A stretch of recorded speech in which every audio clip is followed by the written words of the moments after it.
नमस्कार प्रेक्षको, मराठी महाराष्ट्रामध्ये आपल्या सगळ्यांचं स्वागत आहे. मी संग्राम.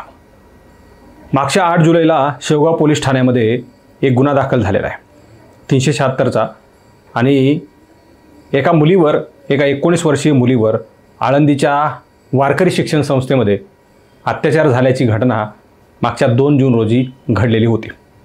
उशिरा FIR दाखल झाला याचा अर्थ असा नाही आहे की मुलीवर अत्याचार झालेला नाही. आता हे प्रकरण प्रेम प्रकरण आहे. या प्रकरणाचा आणि वारकरी संप्रदायाचा किंवा मग वारकरी शिक्षण संस्थेचा जे कोणी आंधळे आहेत त्यांचा काहीही संबंध नाही, अशा प्रकारचे तर्क लावले जात आहेत. आता आरोपींना वाचवण्यासाठी किती यंत्रणा कामाला लागली आहे हे सगळ्या महाराष्ट्राला माहिती होऊन बसलेलं आहे. आरोपींची बाजू घेणारे लोक हे कशाने बनलेले आहेत, म्हणजे त्यांचं मन, त्यांचं शरीर हे नेमके कसे लोक आहेत यावर प्रश्नचिन्ह उपस्थित होतो. खरं तर इथे जाती तेढ निर्माण होते आणि जातीय रंग दिला जातोय प्रकरणाला. पहिल्यापासून मराठी महाराष्ट्र कुठल्याही प्रकरणाला जातीच्या कॅमेऱ्यातून किंवा मग जातीच्या चौकटीतून पाहत नाही, जातीच्या चष्म्यातून पाहत नाही. गुन्हा असतो आणि गुन्हेगाराला कुठल्याही प्रकारची जात नसते, हा सगळ्यात मोठा विषय या ठिकाणी आपण नेहमी म्हणत आलेलो आहोत. आणि मराठी महाराष्ट्र कुठल्याही प्रकारची जात भेद या सगळ्या गोष्टी दूरपर्यंत आसपास फिरूसुद्धा देत नाही, त्याच्या सावलीलासुद्धा उभा राहत नाही. आता दुर्दैवानं आरोपीचे आणि पीडितेचे जाती आणि जातीमधले काही मतभेद हे सध्या बाहेर येत आहेत. आता गुन्हेगार हा जात विचारून अपराध करतो असं अजिबात नाही. या प्रकरणामध्ये गुन्हा घडलेला आहे खरा, मात्र तो आरोपी कुठल्या जातीचा आहे आणि पीडित कुठल्या जातीची हे मी या ठिकाणी सांगणार नाही.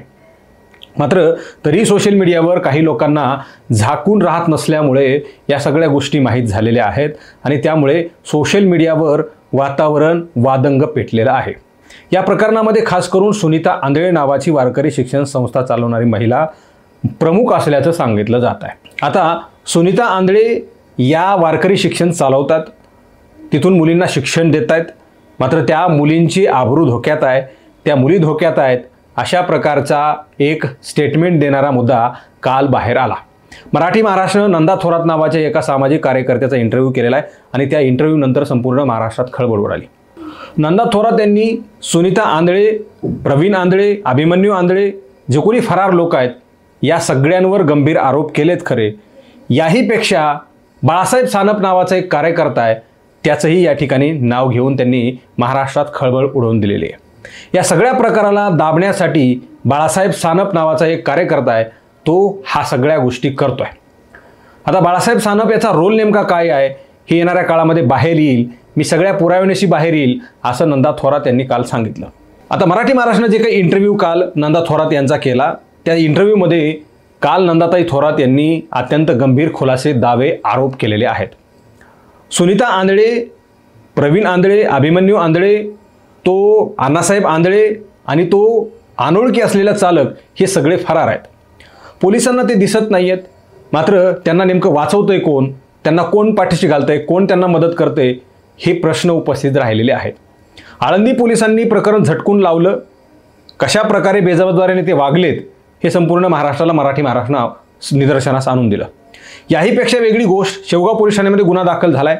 त्या ठिकाणचे लहाने PSI आहेत, त्यांच्याकडे हा तपास होता, त्यांनी हलगर्जीपणा केला असल्याचा आरोप त्या ठिकाणी वकील ॲडव्होकेट गणेश मस्के यांनी काल लावला. आता लहाने यांच्या कामामध्ये काय नेमकी कुचराई झाली याचाही तपास होणं गरजेचं आहे. या तपासामध्ये आरोपी सापडत नाहीत, त्यांना कोण वाचवतंय, कोण त्यांना पाठीशी घालतंय हा सगळ्यात मोठा सवाल आहे. यांना मदत करणारा एक कार्यकर्ता आहे असं नंदा थोरात यांनी म्हटलेलं आहे. बाळासाहेब सानप नावाचा एक माजी नगरसेवक आहे आणि त्याने या लोकांना पाठीशी घालून त्याला ताकद दिली आहे अशा प्रकारचा आरोप त्यांनी लावलेला आहे. म्हणजे सगळ्या ह्या लोकांचा आका हा बाळासाहेब सानप आहे असं नंदा थोरात यांनी म्हटलेलं आहे. बाळासाहेब सानप यांचा आणि सदरील सुनीता आंधळे आणि या प्रकरणाचा काहीही संबंध नसल्याचं सांगितलं जात असलं तरी बाळासाहेब सानप हा ज्या दिवशी तक्रार दाखल झाली त्या दिवशी सदरील लहाने PSI, सुनीता आंधळे यांचे नातेवाईक त्यांच्या घरामध्ये बसल्याचा एक फोटो सोशल मीडियावर व्हायरल होतोय आणि त्यामुळे बाळासाहेब सानप नावाचा कार्यकर्ता, तो व्यक्ती या ठिकाणी ट्रोल होतोय. त्याच व्यक्तीने ह्या सगळ्या गोष्टी केलेल्या आहेत असं इथं सांगितलं जात आहे. सगळ्यात महत्त्वाची गोष्ट म्हणजे पोलीस यंत्रणा यांच्यावर असा विश्वास ठेवावा की नाही असा सवाल या ठिकाणी उपस्थित झालेला आहे. आता पोलीस तपासाला जात असताना, आरोपींकडे जात असताना मध्येच कुठल्या तरी एखाद्या बाळासाहेब सानप यांच्या बोलण्यावरून कुठल्या तरी एखाद्या कोणाच्या घरात बसून त्या ठिकाणी तपास कसा करायचा, काय करायचं, काय नाही करायचं, या सगळ्या गोष्टींची आखणी करणार असतील तर गोरगरिबांना, पीडितांना न्याय कसा मिळेल, हा सगळ्यात मोठा प्रश्न आहे. बाळासाहेब सानप नेमका कोण माणूस आहे की सगळ्या पोलिसांना, सगळ्या आरोपींना वाचवतोय? सगळ्यात मोठं प्रश्नचिन्ह या ठिकाणी उपस्थित झालेलं आहे. आणि पोलिसांनी कुठल्या तरी एखाद्या पॉलिटिकली लीडरचं का ऐकावं, सगळ्यात मोठी गोष्ट आहे. आरोपींना अटक करावी, न्यायालय त्यांच्यामध्ये काय असेल, गुन्हा असेल नसेल, जे कोणी दोषी असतील नसतील, न्यायालय ठरवेल. मात्र पोलीस त्यांना पळवाट करून देत आहेत का, असाही सवाल या ठिकाणी उपस्थित झालेला आहे. 8 जुलै रोजी गुन्हा दाखल झालेला आहे 376चा आणि आजपर्यंत कुठल्याही प्रकारच्या एकाही आरोपीला अटक करण्यात आलेली नाही. आज 19 तारीख आहे आणि तब्बल 8 दिवस उलटून गेलेले आहेत. या सगळ्या गोष्टीला कुठल्याही प्रकारचा तपास, कुठल्याही प्रकारच्या आरोपीला अद्यापपर्यंत अटक झालेली नाही.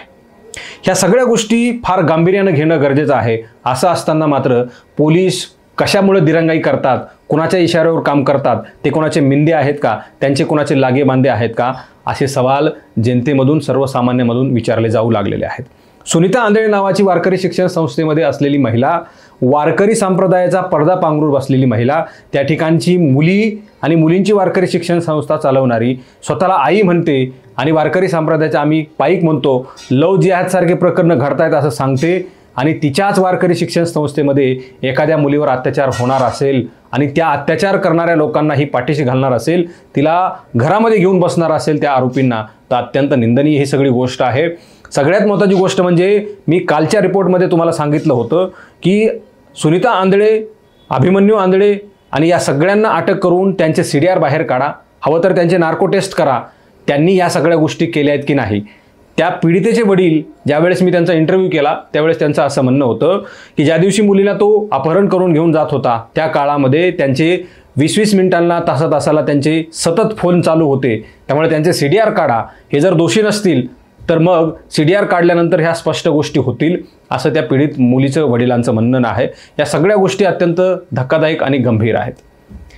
मराठी महाराष्ट्राच्या माध्यमातून मी प्रशासनाला, पोलीस यंत्रणेला, महिला आयोगांना, दुसरीकडं ज्या सामाजिक कार्यकर्त्या आहेत आणि त्यांना फार TV वर आल्या की लगेच रडायला येतं अशा असलेल्या अंजली दमानिया यांना माझं मराठी महाराष्ट्राच्या माध्यमातून आवाहन आहे, ही मुलगी नाही आहे का, ही पीडित नाही आहे का, हिच्यावर अत्याचार झालेला नाही आहे का, हिला न्याय नको आहे का?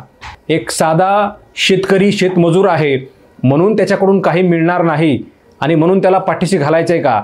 किंवा मग हे प्रकरण बीडमधलं नाही आहे, किंवा मग हे प्रकरण धनंजय मुंडेंसारख्या व्यक्तीचं नाही आहे, किंवा मग हे प्रकरण कुठल्या तरी एखाद्या संदीप क्षीरसागरांचं नाही आहे, कुठल्या तरी एखाद्या सुरेश धसांचं नाही आहे. या सगळ्या गोष्टीमुळे या प्रकरणाला कुठेतरी तुम्ही दाबून टाकताय का, दुर्लक्षित करताय का, तुमच्या डोळ्याच्या बाहेरून हे सगळं प्रकरण जातंय का, असे सवाल मराठी महाराष्ट्राच्या माध्यमातून त्या ठिकाणी मी विचारतो. त्यांना फार, पीडितांना न्याय देण्याची फार तळमळ त्यांची असते. त्या फार रडतात TV वर आल्यानंतर आणि वॉटेवर विलास, हे काय चाललंय असं विचारणाऱ्या अंजली दमानी यांना मला सरळ विचारायचं आहे, ही महिला पीडित नाही आहे का?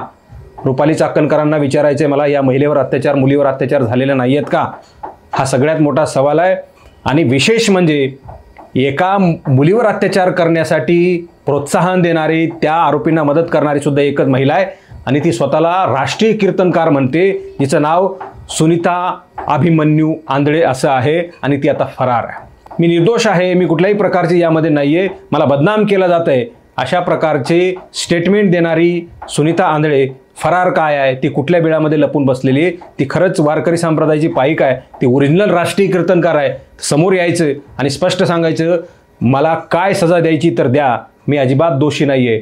या सगळ्या गोष्टी काहीतरी वेगळं सांगून जात आहेत. मी मागच्या रिपोर्टमध्ये तुम्हाला मी सांगितलं होतं की वारकरी संप्रदाय एकीकडं आणि त्या पडद्यामागून वेगळंच काहीतरी काळं त्या संस्थेमध्ये चालतंय का, याचा तपास कुठंतरी महिला आयोगानं, महिला बालविकास विभागानं या सगळ्यांनी घेणं गरजेचं आहे आणि तपासून तिथल्या मुलींची सुटका करणं गरजेचं आहे. मुलींची वारकरी शिक्षण संस्था म्हणायचं, मात्र भलत्याच पुढाऱ्यांना त्या बिल्डिंगमध्ये येऊ द्यायचं, आपल्या वारकरी शिक्षण संस्थेमध्ये येऊ द्यायचं, असे हे सगळे धंदे बंद करणं गरजेचं आहे. काल नंदा थोरात यांनी स्पष्ट सांगितलं की ती मुलींची वारकरी शिक्षण संस्था आहे, मग त्या ठिकाणी कुठल्या तरी एखाद्या बाळासाहेब सानपचं नेमकं काय काम असतं? तो त्या ठिकाणी कशाला येत असतो? 100 नंबरच्या गाड्या असणाऱ्या कोण नेता आहे, तो कोण नगरसेवक आहे तिथल्या स्थानिकचा, जो त्या ठिकाणी येत असतो, त्या नगरसेवकांची सुद्धा चौकशी होणं गरजेचं आहे. आणि या प्रकरणामध्ये पोलिसांची किंवा मग पोलिसांची जुळवणूक, त्यांची मिलीभगत ठेवून या आरोपींना मदत करणारे जे कोणी बाळासाहेब सानपसारखे लोक असतील त्यांना सुद्धा या चौकशीच्या घेऱ्यामध्ये घेणं गरजेचं आहे. या प्रकरणाचा छडा लावणं गरजेचं आहे. तिथल्या मुलींवर अन्याय अत्याचार होत आहेत आणि झालेले आहेत असे दावे, असे आरोप त्या ठिकाणी होत आहेत, चर्चा होते आहे. या चर्चेला पूर्णविराम लावण्यासाठी पोलीस प्रशासन यंत्रणा, महिला आयोग, बालविकास मंत्री आणि सगळ्या प्रशासकीय यंत्रणेनं या सगळ्या गोष्टी स्पष्टपणे बाहेर येऊन करणं गरजेचं आहे. तेव्हा कुठेतरी वारकरी संप्रदाय, आळंदी देवाची याची बदनामी थांबेल. आणि म्हणून वारकरी संप्रदायाच्या प्रमुख लोकांनी सुद्धा पुढे येऊन या सगळ्या गोष्टी थांबवणं गरजेचं आहे. मी मराठी महाराष्ट्राच्या माध्यमातून पुन्हा एकदा आवाहन करेल, वारकरी संप्रदायाला सुद्धा करेल की तुमची बदनामी होत आहे. अशा प्रकारचे त्या ठिकाणी थोतांड वारकरी संप्रदायामध्ये असलेले स्वयंघोषित राष्ट्रीय कीर्तनकार, त्या ठिकाणी हरिभक्त परायण म्हणणारे लोक त्या ठिकाणी फक्त पैसे कमवायसाठी उभे राहिलेले आहेत.